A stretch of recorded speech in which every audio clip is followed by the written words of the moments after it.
that we understand what product centricity is all about, and we've discussed some of the cracks in product centricity, and even some of the opportunities for companies to escape from and maybe do better than a product-centric approach, I want to start moving our way towards customer centricity. But before I give you a definition and talk it through, I'd like you to think about what customer centricity means based on your experience as well as what I've discussed so far.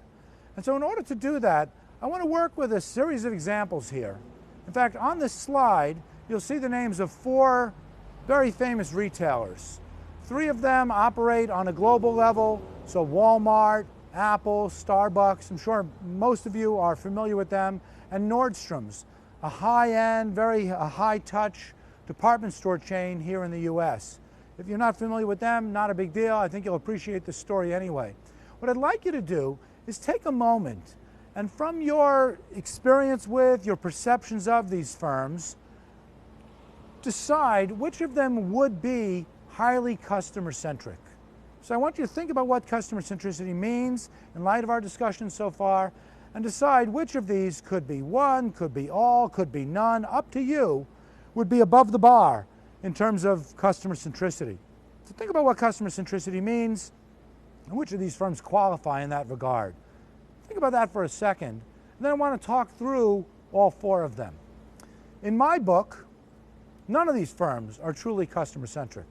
Now, I want to be careful about this. I have great admiration for all these firms. I'm a big customer of all of them. I really like what they do. But all of them, for different reasons, fail to be truly customer-centric, nearly as much as perhaps some of you thought when in deciding which of these firms are or aren't customer-centric. So let me just take a few moments to talk through each one of them, and then finally we'll bring up our definitions of customer centricity. First, there's Walmart. Now again, Walmart is a terrific firm, but Walmart knows surprisingly little about any one of its customers. Unlike Harrah's, unlike Tesco, unlike so many other retailers out there, Walmart does not have a loyalty program. Walmart has made very little effort to date to try to figure out exactly what each customer is doing and how they can influence each customer's behavior. So while Walmart might not make a lot of efforts to understand what any one customer is going to buy, they make great efforts to understand their customers as a whole. They understand regional differences. They understand when certain kinds of events occur. For instance, when a hurricane is about to hit the southeastern US, they need to fill the stores with water and batteries and so on. So they understand the customer in a generic way, but they make very little effort to understand the customers in a very specific, granular way, as a direct marketer would suggest. And you know what? That doesn't bother me, because Walmart isn't intending to be a direct marketer. If you think about the Walmart business model, it's about selling in great volumes. It's about bringing the cost way down. So in many ways, Walmart is a prototypical and a wonderfully successful product-centric firm. Let's come up with products that we can sell a whole lot of that's going to let us bring our costs down. And let's figure out ways to extend our product goodness. And all the aspects that I mentioned for product centricity apply to Walmart. So in many ways, I excuse them. I allow them to focus on product centricity because they're so good at it. There are very few firms in the world that can operate in an operationally excellent manner as well as Walmart can. It's a similar but different story for Apple, because Apple, again, is the classic performance superiority firm. They don't spend a whole lot of time doing market research to figure out exactly what the customer wants. They don't spend a whole lot of time focusing on segmentation and real granular analyses to try to predict what any one customer is going to do over time. What Apple focuses on is leveraging its product expertise, is taking the kinds of products that they've already developed and figuring out what are the next ones that they should develop. So again, a classic example of product centricity, and they do it better than most other companies on the planet, and they can get away with it.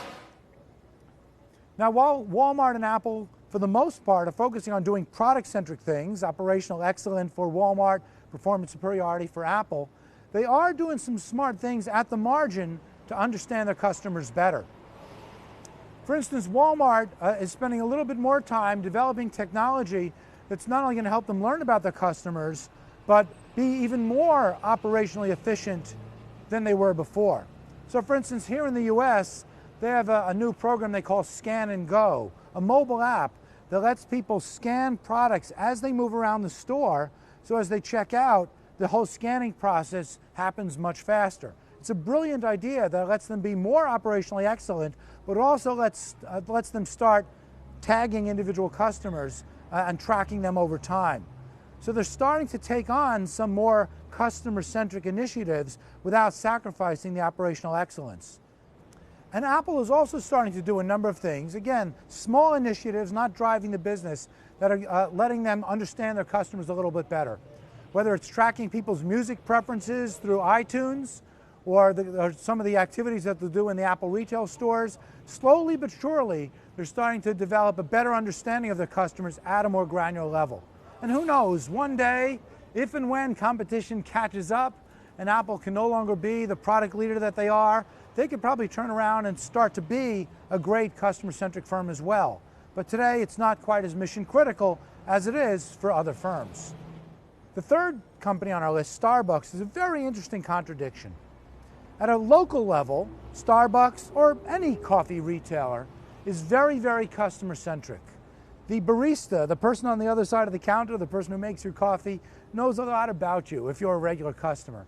Not only does he or she understand your coffee preferences and what other items you might buy in that store, but just through the casual conversations you have with them, they might know what movies you like, what kind of clothing you like to buy, something about your job, your family, and they'll often make recommendations to you that are going to make your life better, even if Starbucks itself isn't making a penny off of those recommendations. That is customer centricity. Okay, being a trusted advisor to the really good customers, finding ways to lock that customer in, and so on. So the paradox is, while Starbucks is very customer-centric at a local level, they're not that customer-centric at a national level. You take your Starbucks loyalty card and you bring it to a Starbucks in another city or another country and show it to them and say, "I'd like the usual, please." They have no idea who you are. So not only can they not meet your immediate needs, but it's hard for them to be a trusted advisor and to make other recommendations to you when they have no idea about anything about your history. So to me, that's a really key point. It's not enough for a company to be customer-centric some of the time when they know who you are, but a truly customer-centric company will identify you and will be able to value you and make recommendations no matter what kinds of interactions you have with them. Whether you go from store to store, whether you go online or offline, that's what customer centricity is all about. Now, Starbucks, to their credit, recognizes this, and they're coming up with all kinds of interesting technologies that are going to let them collect and integrate your data across stores and across other touch points you have with them. They recognize that the opportunities and the necessity for customer centricity is at least as important as it is to come up with the next great coffee flavor. So again, it's that balance between focusing on the product and focusing on the customer that so many companies are now struggling with. And finally, there's Nordstrom's. And while that might be the least familiar company on the list, especially to those of you outside the US, it might be the most interesting example to help us understand what customer centricity really is and isn't. But whether you've shopped at a Nordstrom store or not, you might be familiar with the story that makes Nordstrom so supposedly customer-centric or not. And here's the way it goes.